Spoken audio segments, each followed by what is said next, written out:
Hace poco más de 2000 años, en este lugar sucedió algo extraordinario, algo que la ciencia no comprende y que ha tocado el corazón de millones de personas. Sígame y le contaré otra asombrosa historia.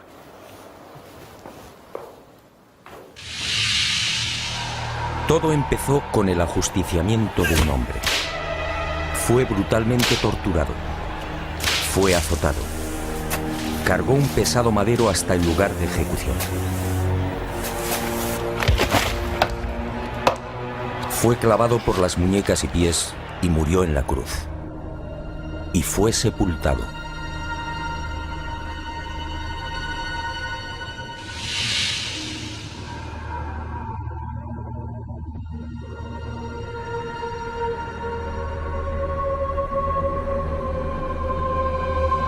Y sus restos fueron envueltos en un lienzo de lino.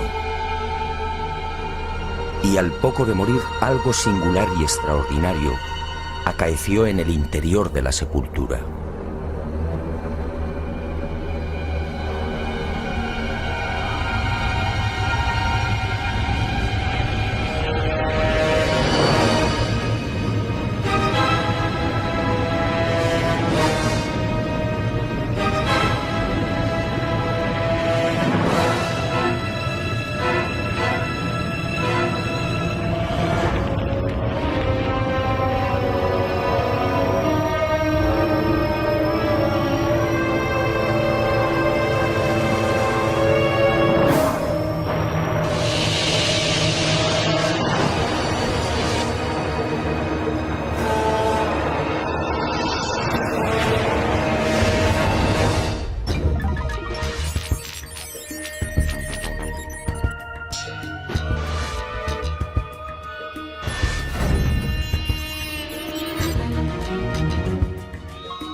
Y al poco de morir, en efecto, algo singular y extraordinario acaeció en la sepultura. En aquel lienzo, nadie sabe cómo, quedó dibujada la imagen de un hombre muerto. Esa espectacular imagen recibe hoy el nombre de síndone o sábana santa. Sin duda, uno de los grandes misterios a los que se enfrenta la ciencia.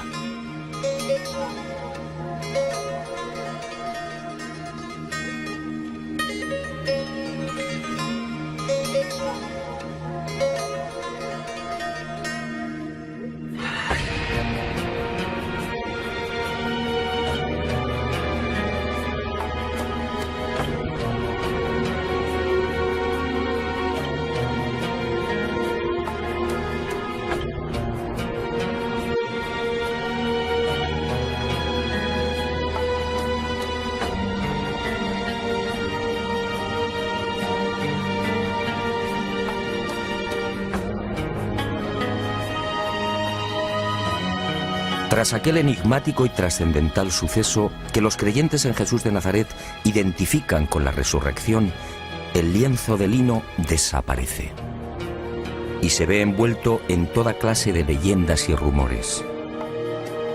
Eusebio de Cesarea, por ejemplo, insinúa que la sábana fue sacada de Jerusalén antes del asedio por las legiones romanas de Tito.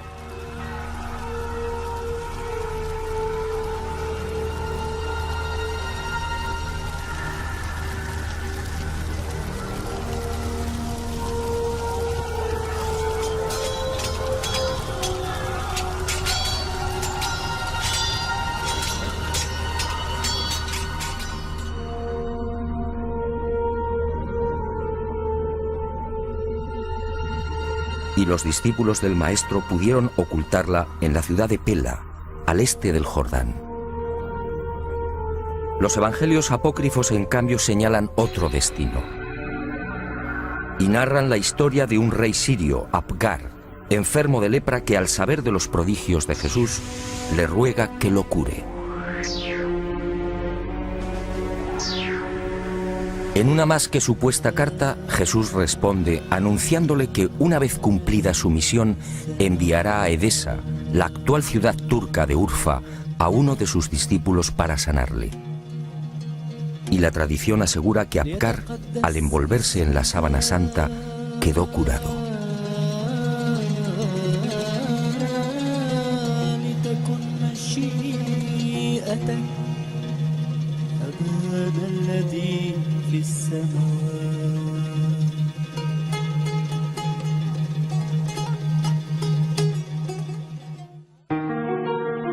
Al margen de estas leyendas, lo que parece más probable es que el lienzo terminara saliendo de Jerusalén por simples razones de seguridad. Como es sabido, la ley mosaica prohíbe el contacto con cadáveres o con restos funerarios. Este era el caso de la sábana santa. En opinión de muchos exégetas, los discípulos de Jesús, al hacerse con el lienzo mortuorio, se vieron en la necesidad de trasladarlo lejos de Israel, ocultándolo en alguna de las nacientes comunidades cristianas de Asia Menor. Y Edesa fue el lugar elegido, quién sabe si por la protección del mítico rey Apgar.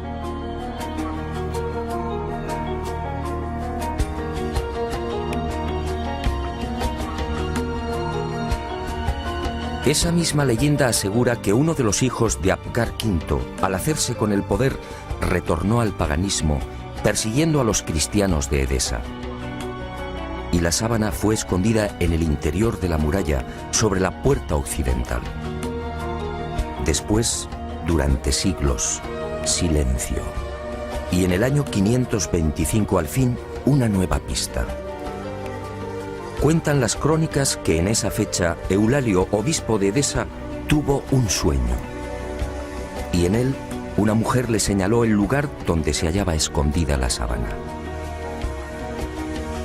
Al retirar los ladrillos de la muralla, el obispo, en efecto, encontró el lienzo.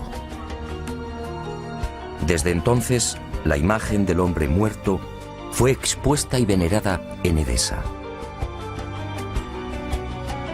Y no se sabe exactamente por qué, pero solo fue mostrada la cabeza. Esta imagen recibiría el nombre de Mandilion, una imagen que inspiró sin duda a infinidad de artistas bizantinos y medievales.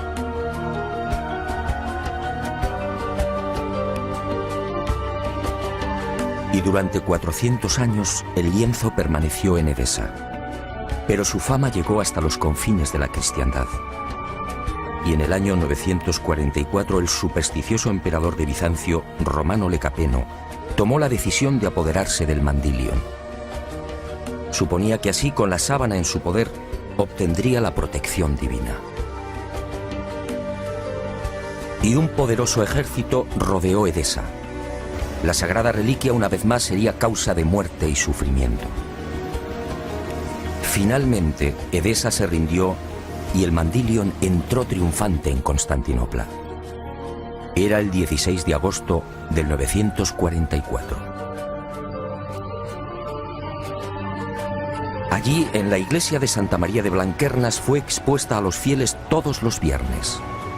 Robert de Clary, soldado y cronista de la mal llamada Cuarta Cruzada, dejó testimonio de ello. Había en Constantinopla, entre otros, un monasterio que se llamaba Nuestra Señora Santa María de Blanquernas, donde se conservaban las síndones en que nuestro Señor fue envuelto, que cada viernes se mostraba vertical, de modo que se podía ver bien la figura de nuestro Señor. Y de nuevo la guerra y el fanatismo religioso silenciaron el ya arduo peregrinaje de la sábana. En la noche del 9 al 10 de abril de 1204, los cristianos atacan Constantinopla. La ciudad arde y la síndone desaparece. No existen documentos que certifiquen su nuevo destino y los nuevos propietarios, pero todo señala a los caballeros templarios como los custodios del lienzo, al menos durante un siglo. No es ningún secreto que la Orden del Temple se funda, entre otras razones, para tratar de reconquistar Tierra Santa y, sobre todo, para poner a salvo determinados símbolos y objetos religiosos. Entre los más importantes, el cáliz de la Última Cena, el Arca de la Alianza y, sobre todo, la Sábana Santa.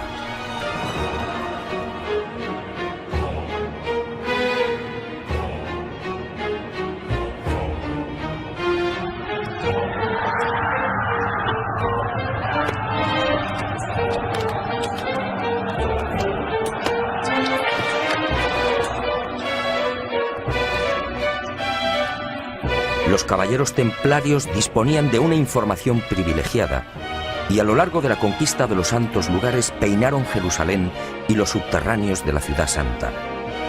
En especial, los túneles y cámaras secretos de lo que fue el primero y segundo templos de Salomón. ¿Encontraron lo que buscaban?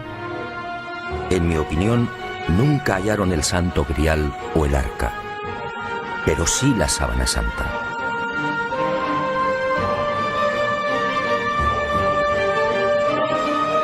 Se sabe que las múltiples reliquias reunidas por los templarios permanecen en la fortaleza de San Juan de Acre, en la costa norte del actual Israel, hasta 1291. Desde allí viajan a Chipre, Marsella, Besançon y París. ¿Pudo la Sábana Santa seguir ese itinerario?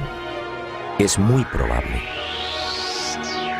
Uno de los indicios que apunta a los templarios como los secretos propietarios de la síndone durante 145 años es la acusación por parte de la Santa Sede de venerar a un extraño rostro al que llamaban Baphomet, un rostro sospechosamente parecido al de la Sábana Santa. Esta, entre otras, sería la causa de la persecución y encarcelamiento de la poderosa orden templaria.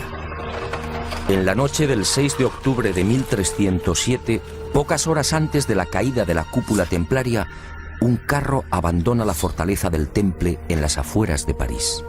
El hombre que lo conduce se protege con una sábana. Los soldados de Felipe IV el Hermoso registran la carga de paja, pero no encuentran nada. Y la síndone que protege al conductor es puesta a buen recaudo. 7 años después, en 1314, Jacques de Molay, gran maestre de la orden templaria, y Godofredo de Charny, su lugarteniente y comendador de Normandía, son quemados vivos en una pequeña isla del Sena. La Sábana Santa sigue sin aparecer, pero sería por poco tiempo. En 1349, 42 años después de la caída del Temple, por orden del Papa Clemente V y del suceso del carro, otro Godofredo de Charny, señor de Lirey, saca a la luz el lienzo con la imagen del hombre muerto. Parece claro que ambos Godofredos de Charny eran parientes. ¿Pudo quedar la sábana en poder del segundo señor de Lirey? Es lógico, ya que la síndone se encuentra bajo su protección.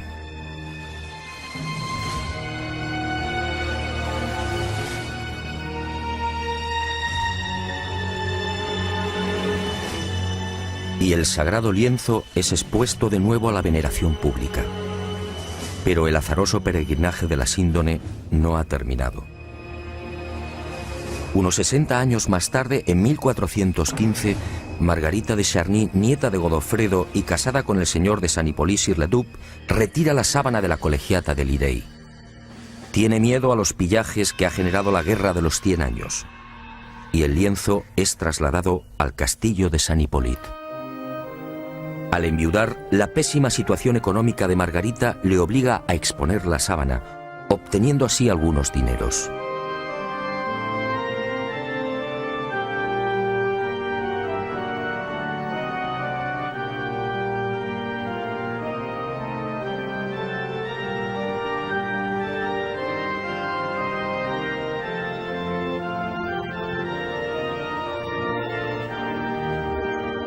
Las penurias económicas de Margarita de Charny se agudizan y finalmente se ve obligada a ceder el lienzo a la Casa de Saboya. El 22 de marzo de 1453 se firma en Ginebra el contrato de cesión. A partir de ese momento y hasta 1983, la síndone sería propiedad de los Saboya. El 18 de marzo de ese año, los herederos de Humberto II de Saboya, ex rey de Italia, entregarían la sábana santa al Vaticano. Y el lienzo, como si de una maldición se tratase, continuó peregrinando de castillo en castillo. Por fin, en 1502, reposaría temporalmente en Chambéry. Fue en esta capilla en la noche del 3 al 4 de diciembre de 1532 donde la sábana santa estuvo a punto de ser destruida. Se declara un pavoroso incendio provocado al parecer por los calvinistas, y la urna de plata que contiene la reliquia, regalo de Margarita de Austria en 1509, es retirada en el último momento. El fuego alcanza a la urna y varias gotas de plata fundida queman y traspasan los 48 pliegues en que se hallaba doblado el lienzo. También el agua empleada para sofocar el incendio impregna parte de la sábana, formando rombos que se repiten simétricamente a lo largo de la imagen.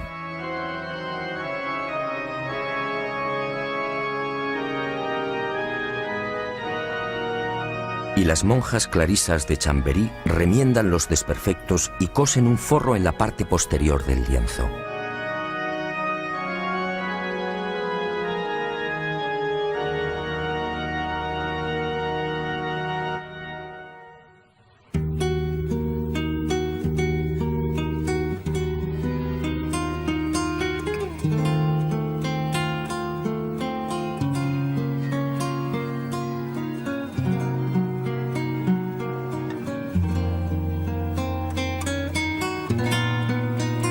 La sábana santa se salva milagrosamente y la imagen vuelve a ser expuesta, ahora mágicamente centrada entre las líneas paralelas que dejó el fuego.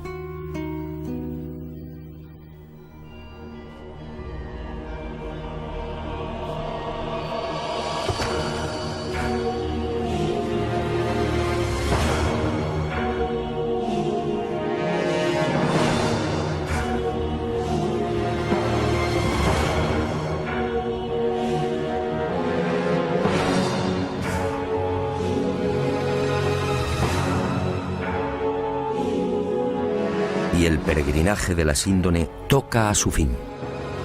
En 1578 se declara una epidemia de peste en Milán. San Carlos Borromeo, entonces cardenal de la ciudad italiana, hace una solemne promesa. Si desaparece la peste, caminará hasta Chambéry arrodillándose ante la síndone. La epidemia remite y el cardenal se dirige a Francia.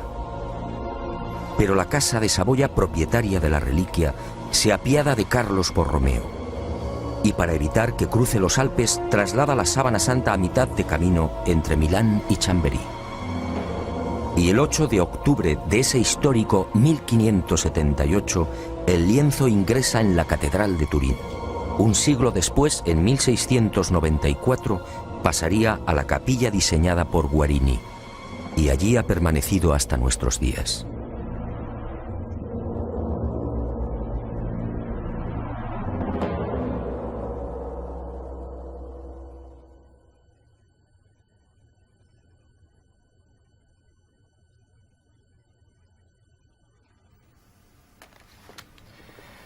Evidentemente, a la vista de estos testimonios históricos, nadie debería dudar de la autenticidad de la sábana santa. Aún así, en septiembre de 1988, una noticia conmocionó al mundo. El carbono 14 arrojó una datación sorprendente. El tejido analizado, según dijeron, era medieval. Y los científicos situaron la época de su elaboración entre los años 1260 y 1390. Esto, de ser cierto, significa sencillamente que la imagen del hombre muerto es una falsificación. Y los medios de comunicación, con una lamentable falta de rigor, propagaron el suceso. De inmediato, otros científicos reaccionaron, poniendo en tela de juicio la bondad del carbono 14. Poco a poco salieron a la luz hasta 26 irregularidades en los procesos de datación efectuados por los 3 laboratorios. Y se habló incluso de complot. Pero la prensa ignoró esta segunda parte. Naturalmente, las fechas obtenidas por el carbono 14 indignaron a historiadores y científicos que llevaban más de 20 años dedicados al estudio de la síndone. Repasemos algunas de estas investigaciones.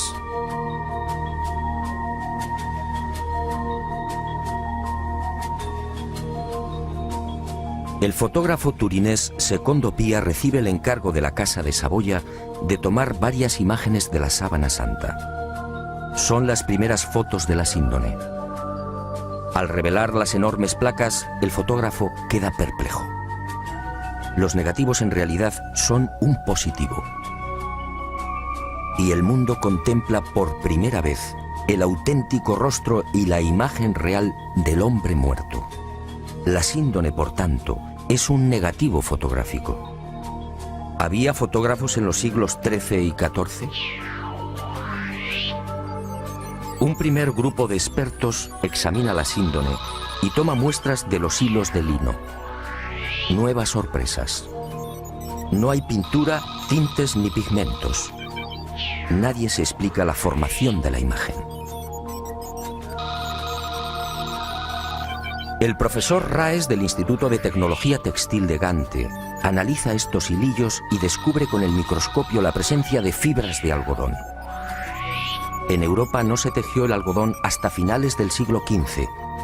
La síndone, además, fue tejida a mano y con una textura denominada espina de pescado, una modalidad que llegaría al viejo continente en ese mismo siglo XV. El lienzo, en definitiva, según Gilbert Raes, es idéntico a los confeccionados en el Medio Oriente en el siglo I. Y surge otra inevitable pregunta. ¿Cómo se las ingenió el falsificador de los siglos XIII o XIV para introducir en la urdimbre unas fibras de algodón todavía desconocidas en Europa? Médicos y antropólogos examinan también la figura del hombre muerto. Lo que ven les llena de admiración. Aquel varón de claro perfil caucásico fue un atleta. Altura 1,81 metros. Perímetro de la caja torácica 99 centímetros. Longitud de las piernas 94 centímetros. Extremidades superiores 82 centímetros. Altura de los hombros, medida entre los puntos acromiales, 45 centímetros. Perímetro máximo de las rodillas, 42 centímetros. Peso total, alrededor de 80 kilos. Peso aproximado del cerebro, 1.492 gramos. Rostro estrecho, con rasgos semíticos. Raza blanca. En suma, un ejemplar casi perfecto de una extraordinaria belleza.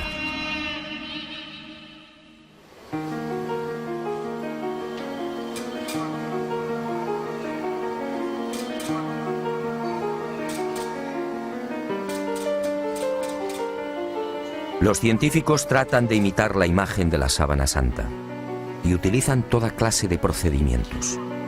Pinturas, soluciones acuosas, calcos sobre cadáveres e impresión al fuego. Los resultados, como es fácil apreciar en estas copias, son decepcionantes.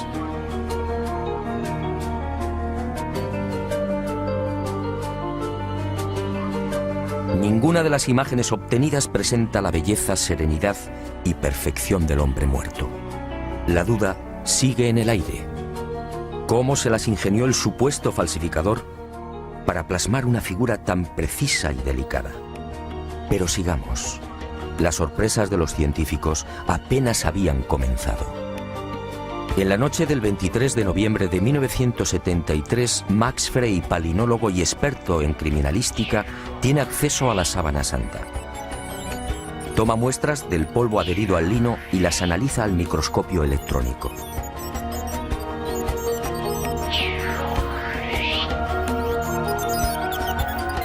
Entre los hilos del tejido fueron apareciendo ejemplares de polen de plantas típicamente palestinas. La asueda fue una de las primeras. Después llegaron otros pólenes de la flora halofita que creció en el Negev y en los estratos sedimentarios del lago de Genezaret hace 2000 años. Plantas hoy extinguidas cuyos pólenes fueron arrastrados por los vientos hasta la ciudad de Jerusalén. Y allí quedaron prisioneros entre los hilos de la síndone.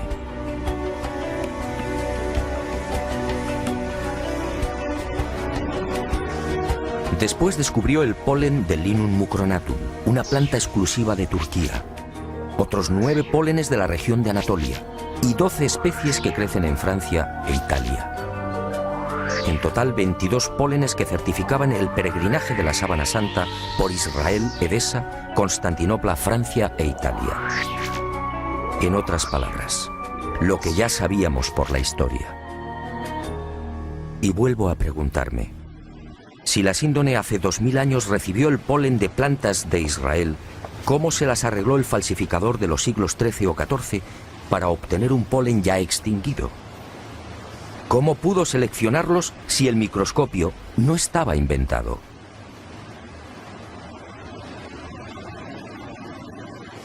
Los descubrimientos de Max Frey, en efecto, hablan por sí mismos. La presencia del polen debería de haber sido más que suficiente para silenciar a cuantos negaban la autenticidad de la síndone. Pero el carbono 14 siguió eclipsando estos aplastantes hallazgos científicos. Tampoco era de extrañar al tratarse de la supuesta imagen de un dios. Si la síndone hubiera contenido la figura de Napoleón o de Ramsés II, el enigma se habría zanjado rápidamente.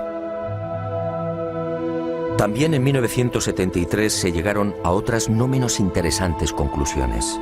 En la Sábana Santa no hay un solo indicio de putrefacción. ¿Cómo era posible? Si la imagen era el resultado de la aplicación a la tela de moléculas orgánicas, bien de origen natural o artificial, ¿cómo explicar que el intenso calor generado por el incendio de Chambéry no hubiera modificado su color? Incluso las zonas que estuvieron en contacto con las gotas de plata fundida conservan la misma tonalidad y densidad que el resto. De haber sido una falsificación, esas regiones aparecerían claramente alteradas y descoloridas. Y la ciencia prosiguió su espectacular avance. En octubre de 1978, un nutrido grupo de científicos tuvo acceso a la síndone. Era el proyecto STURP, la mayor parte perteneciente a la NASA. Y la Sábana Santa fue sometida a una minuciosa y amplísima batería de experimentos científicos. Los resultados, una vez más, impresionaron a los especialistas. Veamos algunos de ellos. En la imagen del hombre muerto se observan numerosos coágulos, manchas y reguerillos de sangre.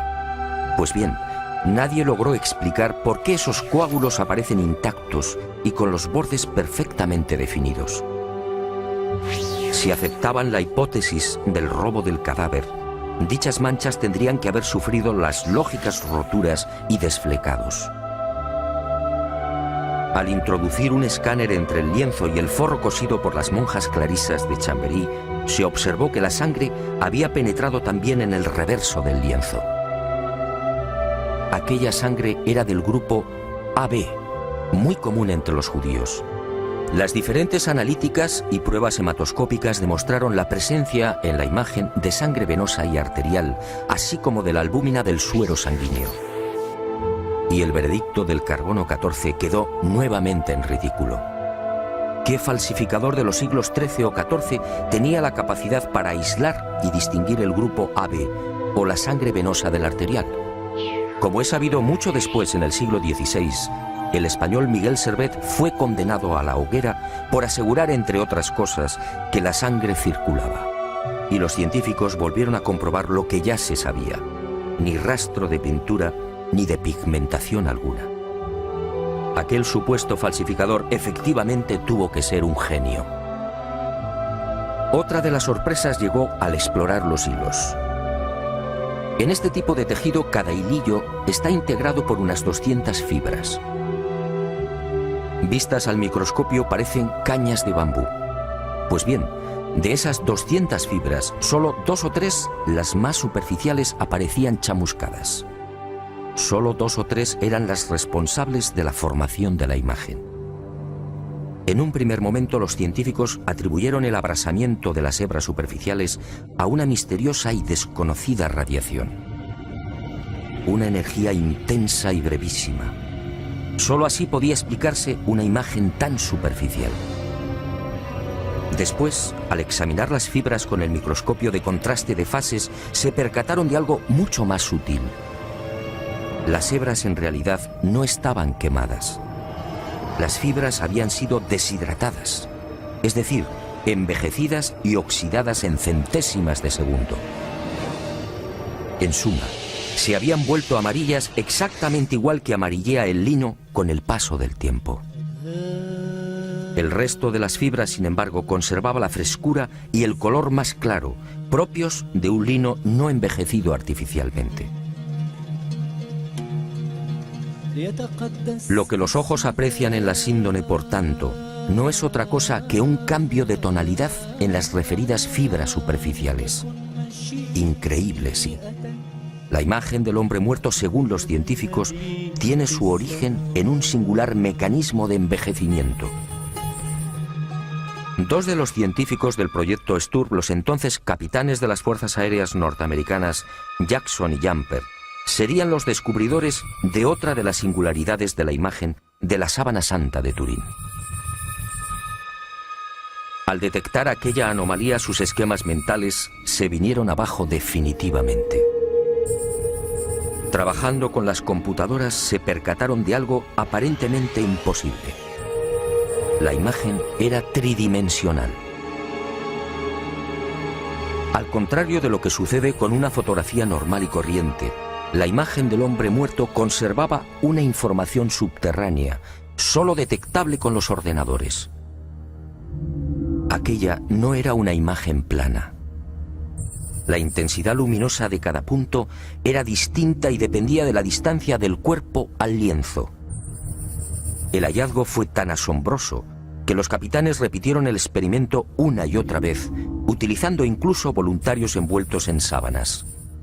El microdensímetro escandidor y el VP8, la computadora utilizada para la recepción y recomposición de los millones de dígitos, arrojaron siempre el mismo resultado. Las zonas del lienzo que tocaban el cadáver, la nariz por ejemplo, disfrutaban de una luminosidad superior a las que se hallaban más alejadas del cuerpo.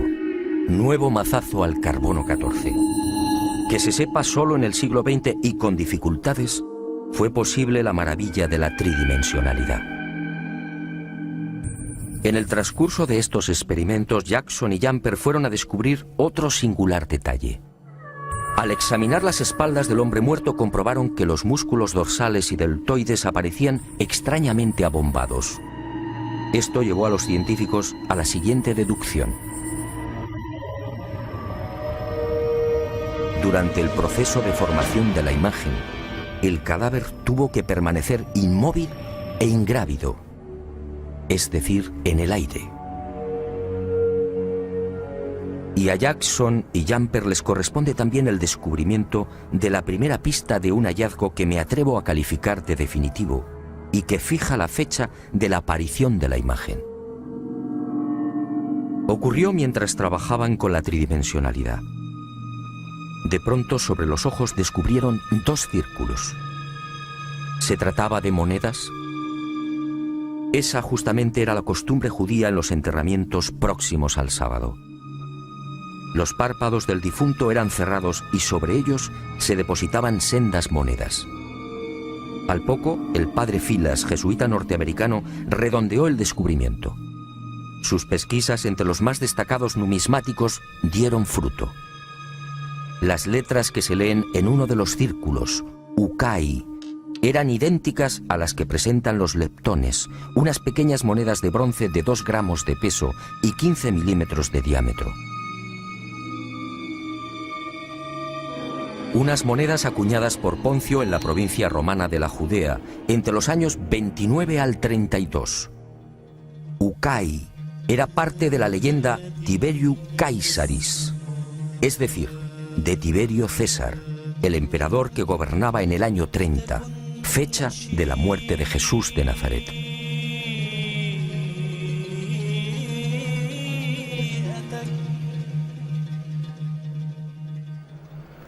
Como hemos visto, hay argumentos y pruebas científicas que demuestran sobradamente la autenticidad de la sábana santa.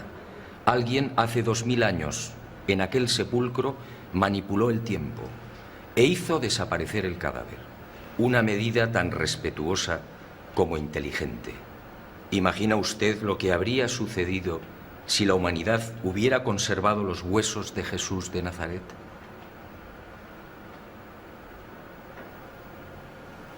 Y esa fuerza desconocida y poderosa que aceleró la descomposición del cadáver, envejeciendo la sábana, nos regaló también una fotografía única en la historia. Una imagen que recuerda el horror padecido por aquel hombre. Sígame y se lo mostraré. Ah, y una advertencia. Quizá lo que se dispone a ver y escuchar no sea de su agrado. Pero esa fue la verdad. También la medicina investigó la imagen del hombre muerto, y lo que halló causó pavor entre traumatólogos, internistas, forenses y anatomistas. Examinemos paso a paso aquella pasión y muerte. Cercana a la medianoche del jueves al viernes, aquel hombre se retiró a lo más frondoso del olivar. Y una profunda angustia lo clavó a tierra.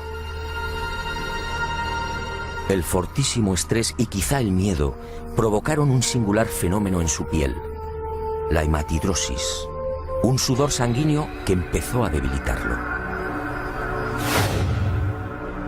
Las manchas de sangre, en efecto, cubren toda la imagen.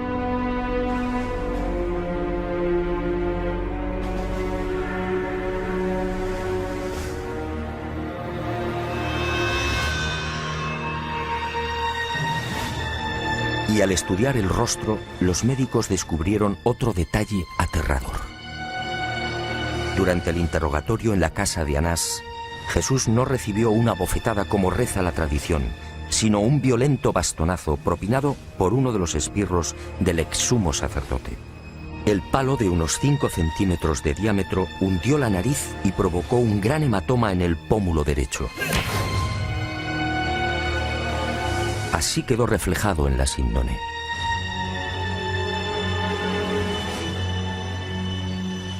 Pero lo peor estaba por llegar. Al examinar las imágenes frontal y dorsal, patólogos y forenses palidecieron. Aquel hombre había sido flagelado brutalmente. Algunos expertos han contado 120 golpes. Otros creen que recibió alrededor de 200. Golpes secos, potentísimos, que afectaron incluso a los testículos y al coxis.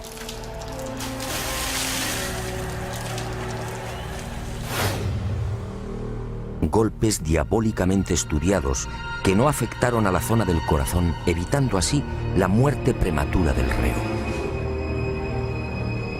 El mapa de los azotes no precisa de mayores comentarios. Los médicos no se explican cómo pudo sobrevivir. Coronación de espinas. La soldadesca romana de la fortaleza Antonia fabricó un casco con la Potherium spinosum, una zarza muy abundante en Palestina. Un matorral armado de púas rectas y en forma de pico de loro de hasta 6 centímetros de longitud. Y el yelmo fue encajado sin piedad en la cabeza del hombre, afectando a nuca, cuero cabelludo y frente.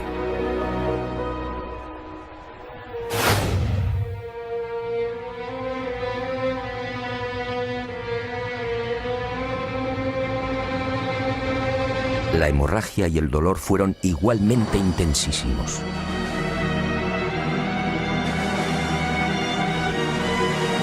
Minutos después, maltrecho, debilitado y febril, el reo se vería obligado a cargar sobre los hombros el madero transversal de la cruz, el patibulum, un tronco áspero y agresivo de unos 35 o 40 kilos de peso.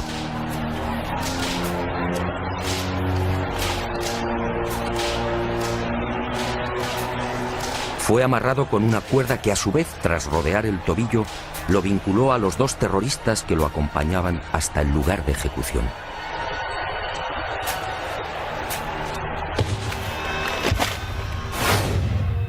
Y en esos 500 o 600 metros, la tortura de las caídas, los violentos impactos del rostro contra las piedras, las rodillas destrozadas, los dientes quebrados y los mechones de barba arrancados por los soldados al intentar levantarlo. La imagen de la sábana santa es fría y certera.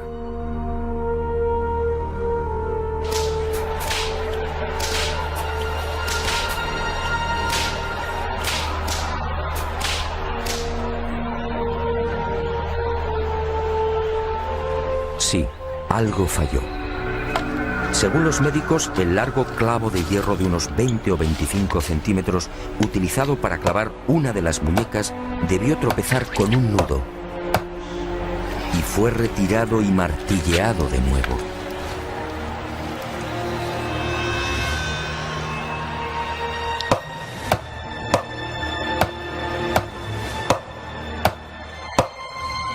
El hombre de la sábana fue atravesado no por las palmas de las manos, sino por las muñecas, bien por el llamado punto de Destot o por la articulación radiocubital inferior.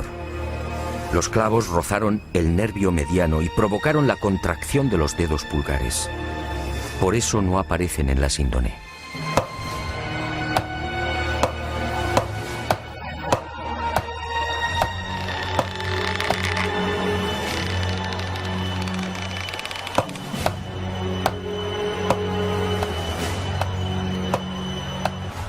Con el tercer clavo, según los médicos, no hubo problemas. Entró limpiamente cosiendo ambos pies al madero vertical. Y la pierna izquierda permaneció flexionada. Así aparece en la imagen de la síndone como consecuencia del rigor mortis. El final se acerca y el suplicio va alcanzando unos límites difíciles de imaginar. El reo necesita respirar. Para ello solo dispone de un sistema: apoyarse en el clavo de los pies y alzarse a pulso milímetro a milímetro, con la ayuda de los clavos que perforan las muñecas. El corazón bombea desesperadamente, alcanzando hasta 180 pulsaciones por minuto. A los 10 o 12 minutos, pérdida de conocimiento. Pero el hombre se recupera. Nueva lucha para obtener un poco de oxígeno. La tetanización gana la batalla. Las piernas quedan inutilizadas. Ahora solo puede alzarse con el auxilio de las muñecas y músculos de los hombros. El cataclismo es generalizado. Finalmente el corazón se rompe. La agonía se ha prolongado durante hora y media. La medicina, perpleja, sigue muda.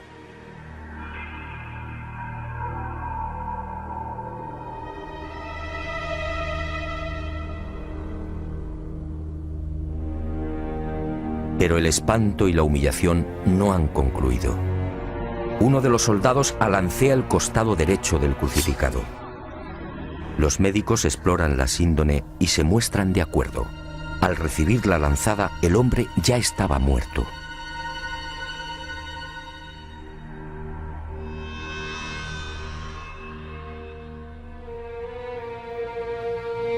La lanza resbaló por encima de la sexta costilla, atravesó pulmón y corazón y abrió la aurícula derecha.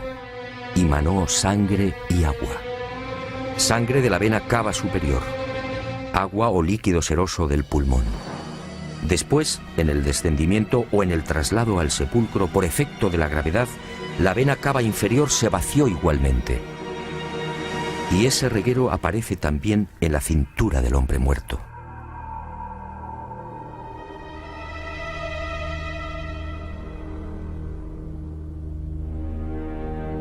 Y llegamos a una de las preguntas clave. ¿Quién era este hombre? ¿Se trataba de Jesús de Nazaret? Los especialistas en cálculo de probabilidad matemática han sido rotundos. Según Paul de Gail, ingeniero y jesuita francés, la posibilidad de que no fuera Jesús es de 1 contra 225.000 millones. En palabras del médico italiano Tino Zeuli, esta probabilidad es la misma que tiene una piedra de convertirse en pájaro y salir volando.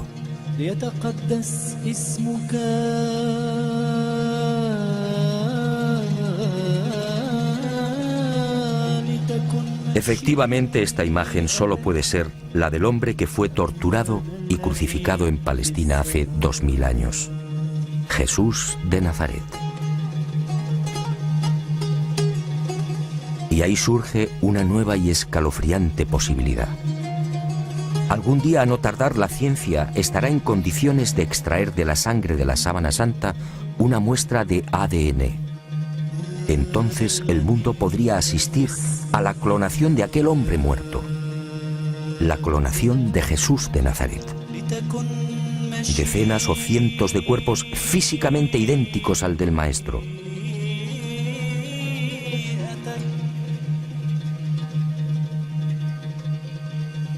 Y desde algunos sectores de la Iglesia se han alzado voces de advertencia.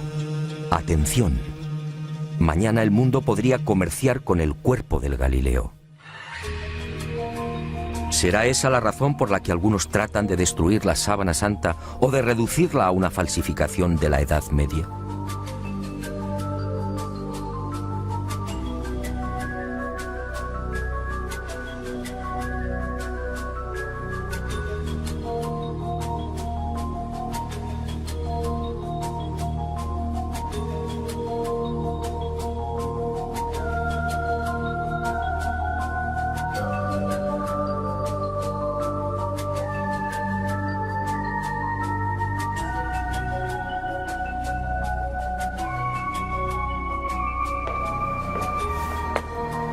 Ahora lo sé. Jesús de Nazaret, mi Dios y Creador, se guardó un as en la manga. Un as para los escépticos, el as de la resurrección. Algo que felizmente también le pasará a usted.